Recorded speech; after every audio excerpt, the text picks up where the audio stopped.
Deus seja louvado por esse tempo tão especial em que podemos contribuir, semear com amor no reino dele. E agora nós vamos ouvir a palavra do Senhor. Eu gostaria que você, aí na sua casa, onde você acompanha essa transmissão, seja num transporte público, no seu quarto, ou talvez você está na rua, no seu trabalho, eu gostaria que você colocasse as mãos sobre o teu coração e pedisse para que Deus falasse com você nesse momento. Eu tenho certeza que a palavra é viva, ela é eficaz, ela é mais penetrante do que uma espada de dois gumes, e ela pode penetrar na divisão da sua alma e do seu espírito. Ela pode trazer discernimento espiritual para você viver melhor esse momento que nós vivemos. Então vamos orar por isso. Pai, obrigado por te adorarmos, por semearmos, por cultuarmos como igreja. Reconhecemos, Senhor, que este não é o melhor formato. Como gostaríamos de estar juntos, unidos, conectados, nos abraçando.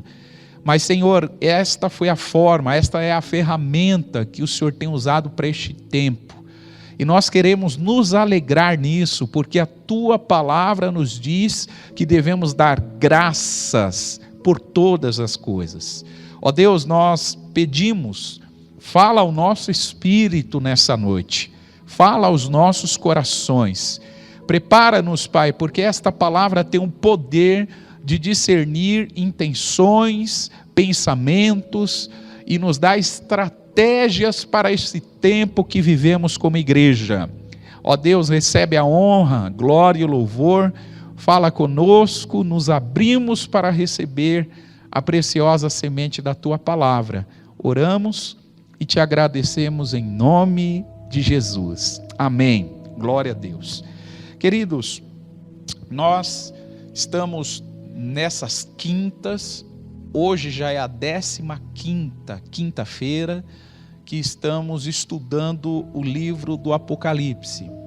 Você que não acompanhou as mensagens anteriores, eu te convido a acompanhar todas as mensagens que compartilhamos sobre esse tema contagem regressiva, ou seja, uma série de 21 mensagens sobre o Apocalipse, cujo principal tema, o principal objetivo é demonstrar para cada um de nós que nós estamos numa contagem regressiva. A volta de Jesus está muito próxima e por isso o nosso coração se alegra, festeja e queremos mergulhar um pouco mais nesse sentido. Hoje vamos falar sobre as 7 últimas pragas. Nós aprendemos até aqui que existem 3 séries de juízos que aparecem no Apocalipse. A primeira é a abertura de 7 selos.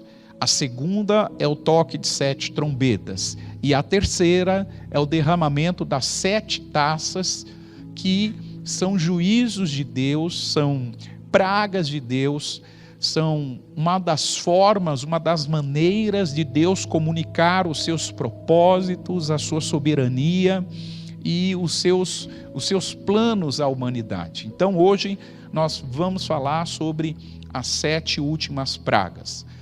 No capítulo 16 do Apocalipse, a gente vai encontrar então a sequência destes juízos de Deus. Não é? Dessa forma de Deus falar e se comunicar com a humanidade. Nesses juízos estão posicionados o derramamento da ira de Deus, e eles estão no momento histórico em que a influência maligna, a influência da trindade das trevas, ou seja, o dragão, o anticristo, que é a besta, e o falso profeta, a trindade maligna, esses juízos de Deus estão posicionados no momento histórico em que a influência maligna atingiu o seu ápice, atingiu o seu auge. Então, em Apocalipse 16, nós vamos encontrar o derramamento de 7 taças que representam as 7 últimas iras ou 7 últimos juízos de Deus sobre a humanidade. As 5 primeiras taças são taças que apontam para juízos muito semelhantes ao que já encontramos no Antigo Testamento, ou seja, juízos que Deus já derramou, já marcou um momento da história da humanidade falando sobre eles. E esses juízos do Apocalipse 16 são muito semelhantes aos juízos derramados lá no Egito, através das 10 pragas que vieram sobre a nação egípcia. Então é importante nós conectarmos e encontrarmos essa semelhança, porque isso vai facilitar o nosso entendimento, vai facilitar a nossa compreensão nesse ponto aqui. Acompanhe comigo o Apocalipse, capítulo 16, do verso 1 a seguir. É uma leitura um pouco extensa e eu vou fazer essa leitura bastante pausado para que você compreenda, para que você tenha um discernimento e se contextualize, se conecte aqui com o texto conosco. Apocalipse 16, do verso 1 a seguir. Depois ouvi uma voz forte, falando de dentro do templo, dizendo aos 7 anjos: vão e derramem sobre a terra as 7 taças da ira de Deus. O primeiro anjo foi e derramou a sua taça sobre a terra. Feridas abertas, terríveis e dolorosas, apareceram naqueles que tinham um sinal do monstro ou da besta, e que haviam adorado a sua imagem. Aí, o segundo anjo derramou a sua taça sobre o mar. A água ficou como o sangue de uma pessoa morta, e morreram todos os seres vivos do mar. Então, o terceiro anjo derramou a sua taça sobre os rios e nas fontes de água, e eles viraram sangue. Eu ouvi o anjo que tinha autoridade sobre as águas dizer: Tu és justo nos teus julgamentos, ó Deus Santo, que és e que eras. Os maus derramaram o sangue do povo de Deus e dos profetas, e por isso tu lhes deste sangue para beber. Eles estão recebendo o que merecem. Aí ouvi uma voz que vinha do altar. A voz dizia: Ó Senhor Deus Todo-Poderoso, os teus julgamentos são, de fato, verdadeiros e justos. Depois, o quarto anjo derramou a sua taça sobre o sol, e ele recebeu licença para queimar as pessoas com fogo. Elas sofreram queimaduras dolorosas, causadas por esse fogo, e amaldiçoaram o nome de Deus, que tem autoridade sobre essas pragas. Mas não se arrependeram dos seus pecados, nem louvaram a glória de Deus. Então, o quinto anjo derramou a sua taça sobre o trono da besta, cujo reino ficou na escuridão, e as pessoas mordiam a língua de dor, e por causa das suas dores e feridas, amaldiçoavam o Deus do céu. E o final do versículo 11, ele traz para nós uma descrição aterrorizante, espantosa. E a descrição é: porém, não abandonaram as coisas más que faziam.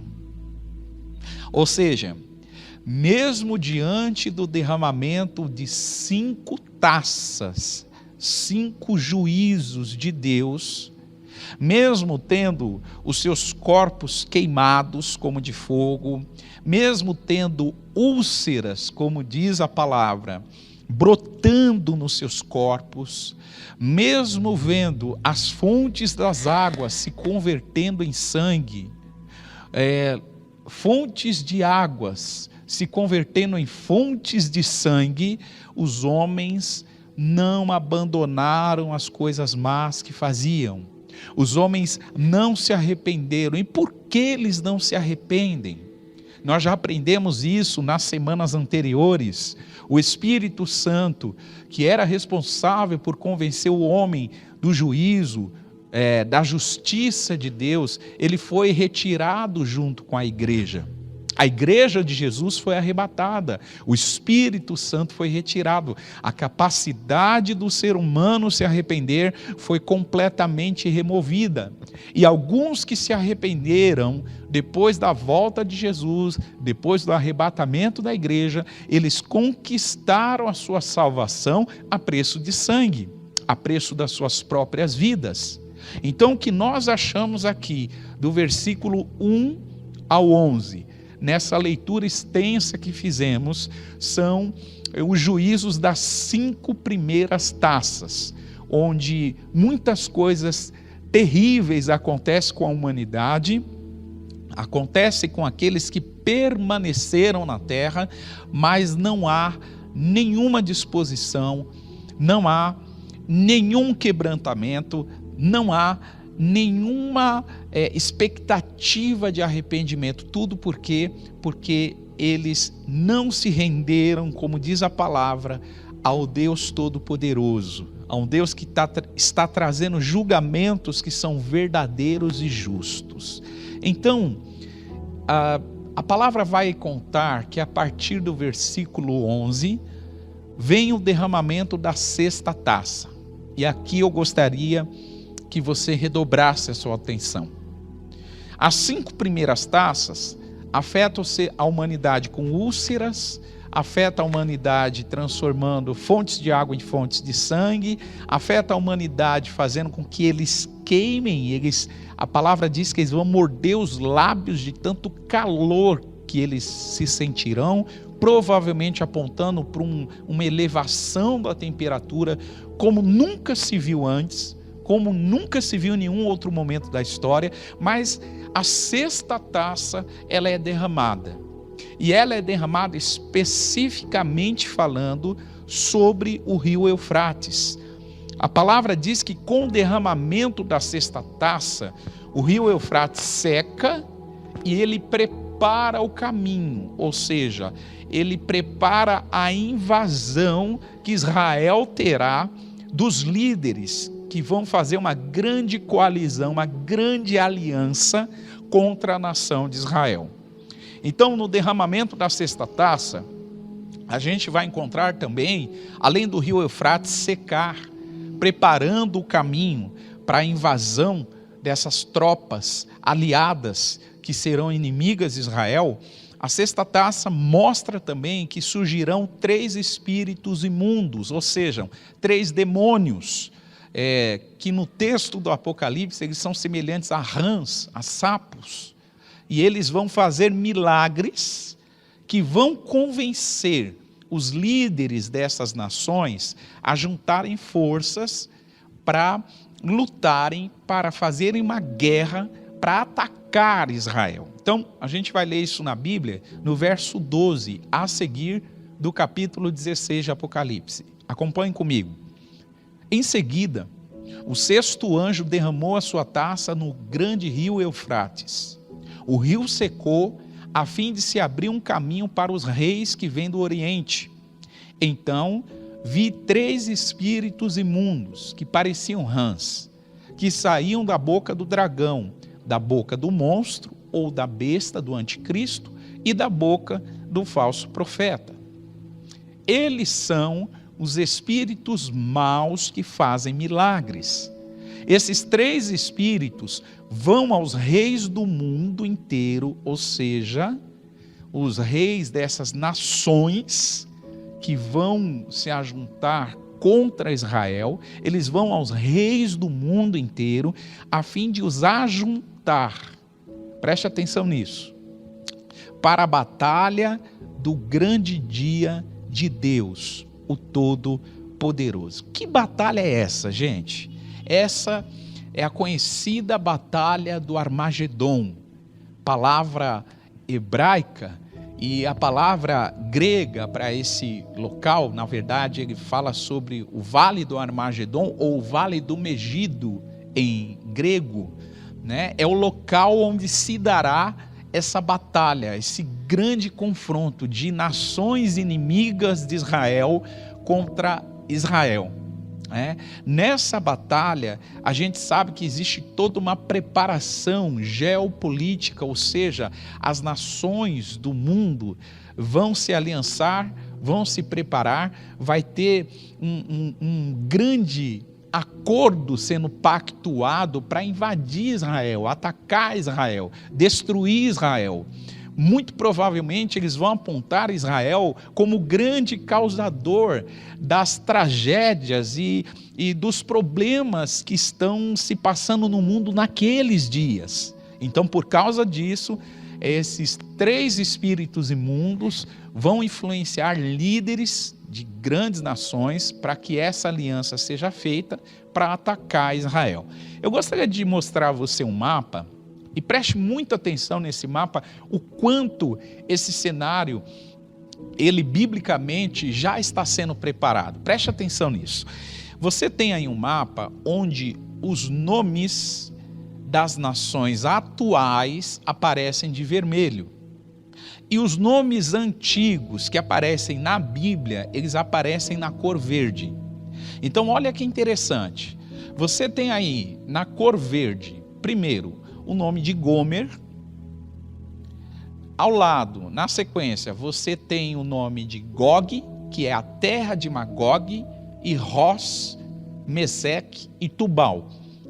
Todas essas expressões apontam para a Rússia, enquanto que Gomer, o nome antigo de Gomer, quando aparece essa figura, essa descrição da nação de Gomer na Bíblia, aponta para a Europa. Um outro nome que aparece na Bíblia, e todos esses nomes você vai encontrar em Ezequiel 38, texto que a gente vai ler um pedaço dele aqui. Togarma, que é um texto que aparece, um nome que aparece lá em Ezequiel 38, aponta para a Turquia, a atual Turquia. A Pérsia, que foi um grande império, aponta, e atualmente é o Irã. Tá? A Síria permanece Síria, o Iraque está por ali, e você vai ver Israel aí em azul, ok? Israel está na cor azul. E nesse mapa você encontra também a Líbia atual, que antigamente era Put, o Egito, que permanece Egito, a atual Etiópia, que antes era Cush. E o texto, voltando no slide anterior, o texto diz, no Apocalipse 16:12, que quando o anjo derrama a 6ª taça no grande rio Eufrates, o rio seca. Preste muita atenção nisso. O rio Eufrates vai secar e vai abrir um caminho para que os líderes, os reis de nações que serão influenciadas a atacar Israel, cruzem o rio Eufrates, porque o rio vai secar, e invada o território de Israel. Muito bem, se você pega o mapa mundi, você vai ver que o mapa dessa região, continente asiático, tá certo? E parte do continente africano, você vai ver que o rio Eufrates, ele começa lá em cima, ao sul da Turquia, mais ou menos ali onde está a palavra verde, Togarma, tá certo? E ele vem descendo, ele atravessa a Síria inteirinha e atravessa o Iraque e finaliza lá no sul do Iraque, quase já no Golfo Pérsico, onde teve alguns anos atrás uma guerra. Então, o rio Eufrates, ele vem lá de cima, do sul da Turquia, cruza a Síria todinha e vai terminar no finalzinho no sul do Iraque, já perto do Golfo Pérsico. Como o texto sagrado diz que o rio Eufrates vai secar, olha que interessante, o rio não vai existir mais e, consequentemente, vai liberar o espaço, vai facilitar o acesso dessas nações que vêm do Oriente, como diz a palavra, para atacar Israel. E como você está visualizando o mapa, Israel está aí no centro, Israel está em azul, né? Então pensa, se o rio Eufrates secar, e ele começa no sul da Turquia e termina no sul do Iraque, essa coalizão de nações, e a gente vai ler isso em Ezequiel, coalizão de nações da terra contra Israel, que provavelmente envolve Rússia, envolve Turquia, envolve o Irã, envolve a Síria, envolve o Iraque. Essas nações estarão com acesso livre para atacar Israel, porque o rio Eufrates vai secar, facilitando o acesso. Olha que interessante, vocês vão se lembrar que no começo do ano, quase que nós tivemos uma guerra iniciada, porque os Estados Unidos, em um ataque militar, ele matou o comandante principal das forças iranianas, que antigamente era a Pérsia, não é isso? E você vai se lembrar que houve toda uma movimentação, uma articulação do Irã e seus aliados para atacar os Estados Unidos e os aliados dos Estados Unidos, no caso, nessa região aqui que você está vendo no mapa, Israel. Então, irmãos, quando o rio Eufrates secar, ele vai liberar esse acesso, ele vai facilitar esse acesso das nações da Rússia, da Turquia, da Síria, do Iraque, do Irã, invadirem Israel, ok? Então, eu quero mostrar, o próximo slide mostra isso de uma maneira tão nítida, porque a profecia está se cumprindo. A profecia do Apocalipse 16, que o rio Eufrates vai se secar, está se cumprindo. A foto que você visualiza antes e depois é uma foto que mostra o rio Eufrates 15 anos atrás, ok? O rio Eufrates há 15 anos atrás, ou seja, em 2005, e o rio Eufrates agora, no finalzinho de 2019, depois. Veja que antes o rio Eufrates era mais largo, as suas margens eram mais espaçosas. Você consegue visualizar isso nessa foto? Percebe? E 15 anos depois, o rio Eufrates está mais estreito. Ou seja, a profecia de Apocalipse 16 está se cumprindo. O rio Eufrates está se secando. A palavra diz que ele vai se secar completamente, ao ponto de facilitar a invasão dessas tropas inimigas de Israel contra a nação de Israel, para se dar a batalha chamada de Armagedon, a batalha no Vale do Megido. Então, eu quero mostrar a você, o próximo slide vai trabalhar isso muito bem, que o cenário está pronto, o cenário está sendo articulado, preparado. A qualquer momento, Jesus Cristo volta para levar a igreja e começa esse episódio, essa sequência de episódios, 3 anos e meio de paz, depois virá a repentina destruição, depois virá o governo do anticristo, e nós vamos falar sobre isso nos próximos episódios aqui do Contagem Regressiva, mas é importante que você identifique o quê? O cenário está sendo preparado, e por que não dizer, o cenário está ficando pronto para a segunda volta de Jesus, o arrebatamento, porque a segunda volta de Jesus, ela vai acontecer em 2 fases. Primeira fase da segunda volta é o arrebatamento da igreja, onde as trombetas tocarão, os que morreram em Cristo, os que dormem em Cristo ressuscitarão primeiro, e depois nós, os que ficarmos vivos, encontraremos com ele nos ares. Essa é a primeira fase da segunda volta. Só que a segunda volta de Jesus tem a segunda fase. E qual é a segunda fase? É a vinda do Senhor em glória, com os seus santos e os anjos. Essa vinda, diz a palavra de Deus, que todo olho o verá. Então, todo olho verá Jesus vindo, não é no arrebatamento, porque no arrebatamento só o verá, só subirá a igreja de Cristo. a noiva do Cordeiro. Mas na segunda vinda, na segunda fase dessa segunda vinda, ele virá com os anjos, ele virá com os santos, e a palavra diz que todo olho o verá. Então, esse cenário está ficando pronto, e o cenário para a batalha do Armagedon, que é o próximo slide nosso, está sendo preparado. Essa é uma foto aérea do Vale do Megido. Eu tive o privilégio de estar neste local, e o local mais perto em Israel, eu estive lá em dezembro de 2017.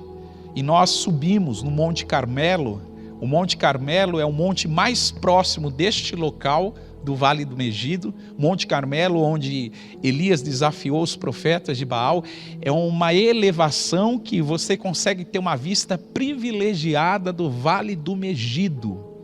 E nós estivemos lá em dezembro de 2017, e quando a gente visualizou essa cena, o Vale do Megido, esse local onde vai acontecer a batalha do Armagedon, foi praticamente automático a gente resgatar essa cena de Ezequiel 38, resgatar essa cena de Apocalipse 16 e lembrar do quanto esse cenário é profético para o fim dos tempos e para os acontecimentos finais. Então, a batalha do Armagedon, ou Megido no grego, será um golpe final contra as forças do mal. Então, as nações se levantarão contra Israel, atacarão Israel, mas não prevalecerá, porque o próprio Deus virá para socorrer Israel. Vamos ver isso na Bíblia? Apocalipse 16 e verso 14.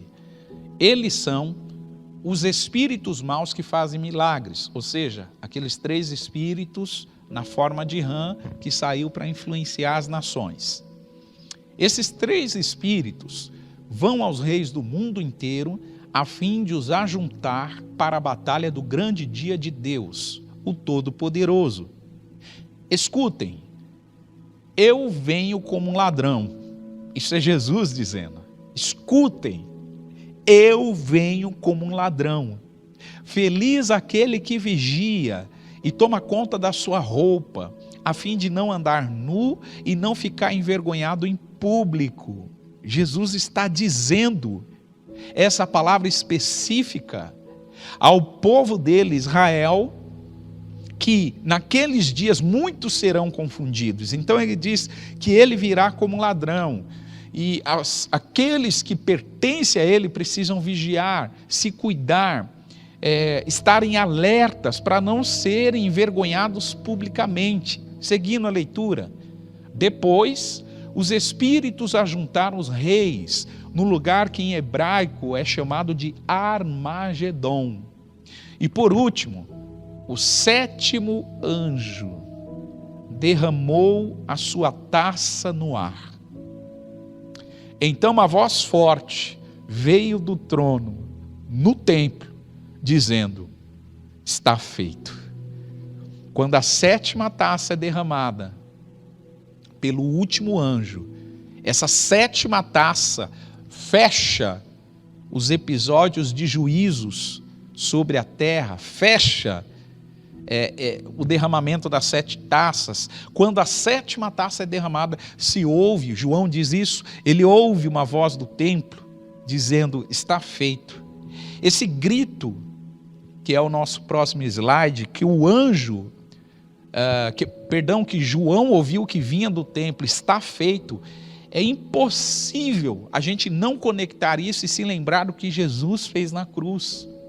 Ouça isso, na cruz do Calvário, a palavra de Deus diz que depois, perto das 3 horas da tarde, Jesus entrega o seu espírito a Deus.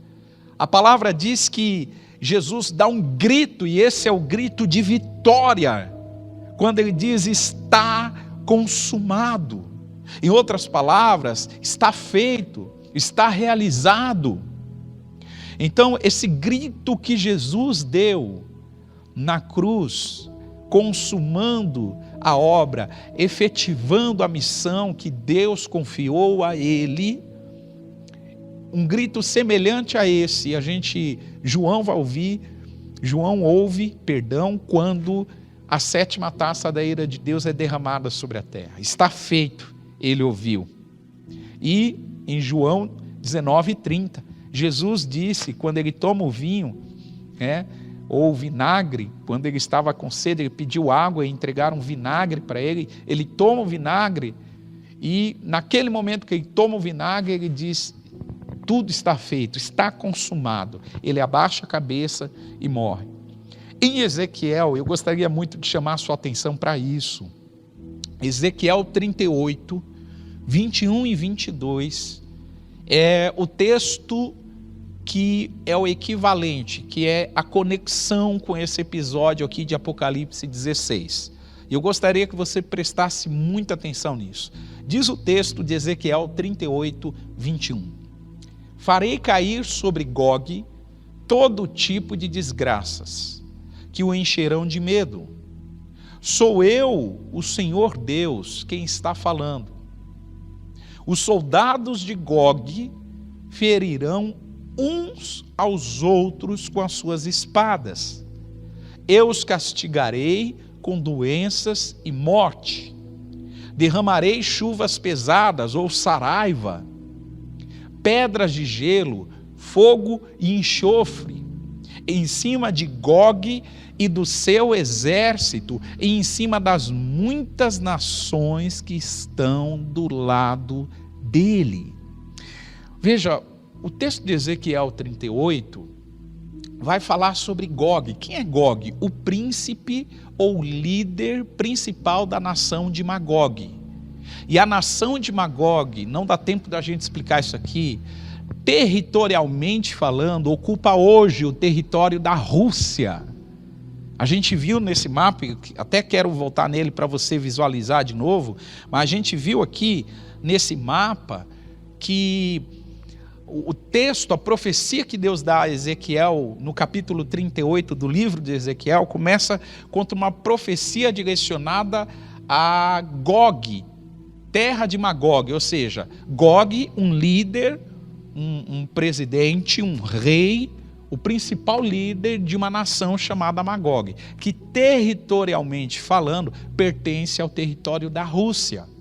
Então, o que nós encontramos aqui, voltando para Ezequiel 38, é que Deus está dizendo que Ele mesmo viria lutar defendendo Israel, e o exército de Gog, ou seja, o exército desse líder principal da terra de Magog, seria completamente esmagado, através de chuvas, de pedras pesadas, através de fogo, através de enxofre, e todas as nações que se aliaram, preste atenção nisso, Apocalipse 16 fala sobre uma aliança de nações, e todas as nações que se aliançaram com Magog, com a terra de Magog, com Gog, o líder dessa terra, a palavra diz que todas as nações e os seus exércitos foram destruídos. Então, o verso 23 de Ezequiel 38, acompanhe comigo, diz o seguinte: desse modo mostrarei a todas as nações que sou poderoso e santo. Elas ficarão sabendo que eu sou o Senhor. Uau! Essa palavra, irmãos, ela é um consolo, ela é uma direção, ela é um encorajamento de Deus para os nossos dias.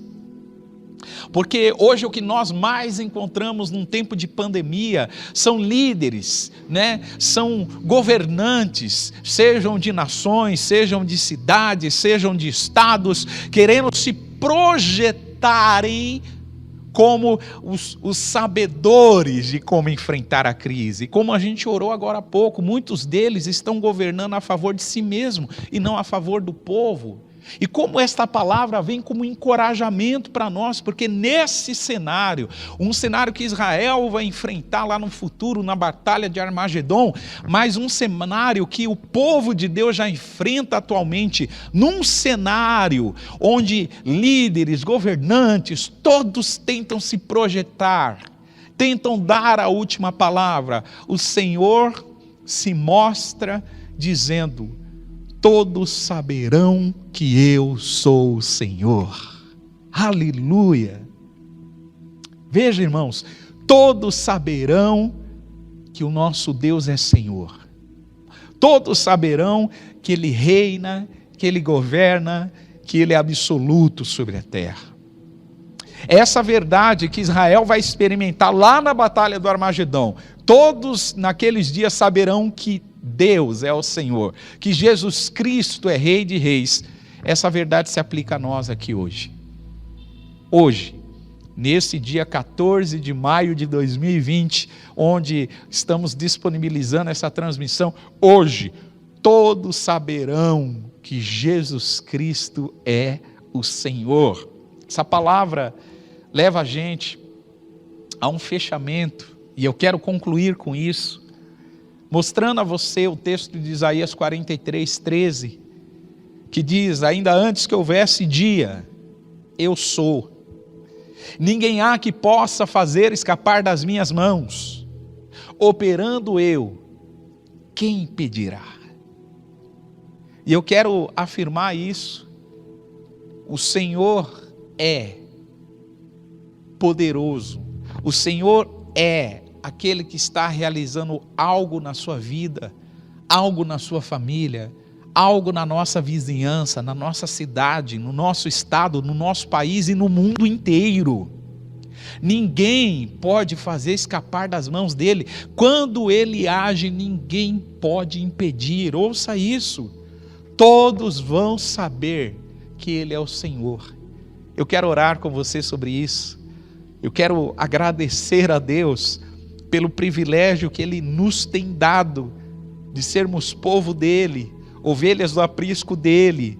Ele é o nosso pastor, diz a palavra, e nada nos faltará. Ou seja, tudo o que precisamos para este tempo, Ele tem se mostrado fiel a nós para providenciar. Eu quero orar com você. Pai, obrigado por essa noite. Obrigado porque a sua palavra se cumpre de forma fiel e verdadeira na vida do seu povo. Como o Senhor disse na profecia de Ezequiel: todos saberão que tu és o Senhor. Como o Senhor vai revelar essa verdade à nação de Israel na batalha do Armagedom. Nós sabemos, Pai, que essa realidade em que todos saberão que tu és o Senhor, ela é aplicável, ela cabe perfeitamente para os nossos dias.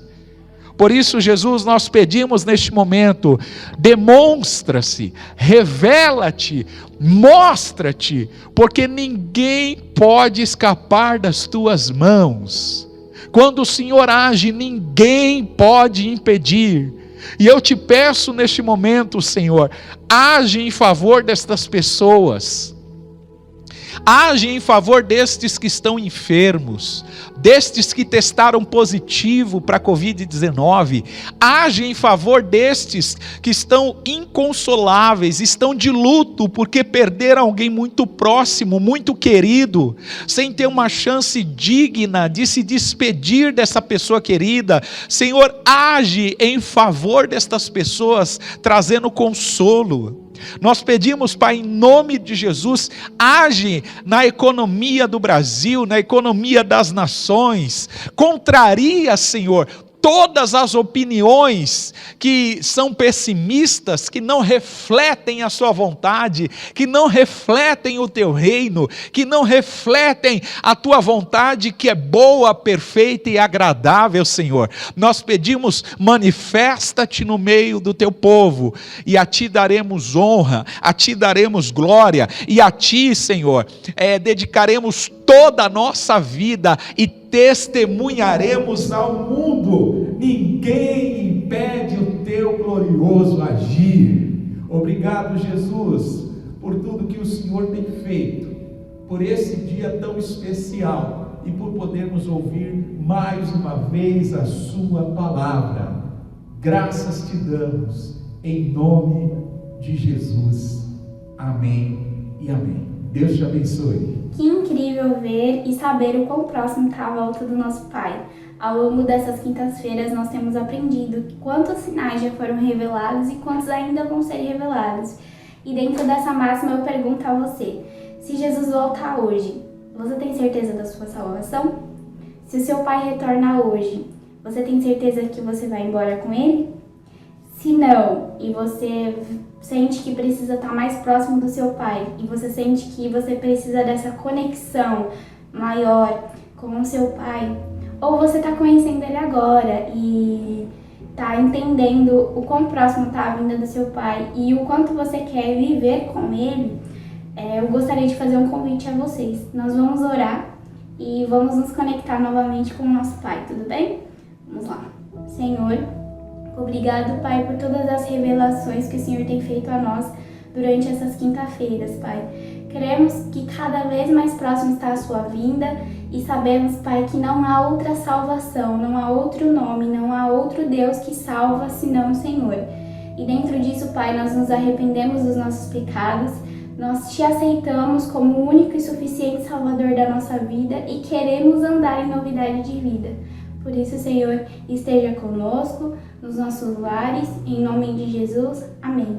Se você fez essa oração junto comigo, deixe seu nome nos comentários que uma equipe preparada vai entrar em contato com você. Deus te abençoe.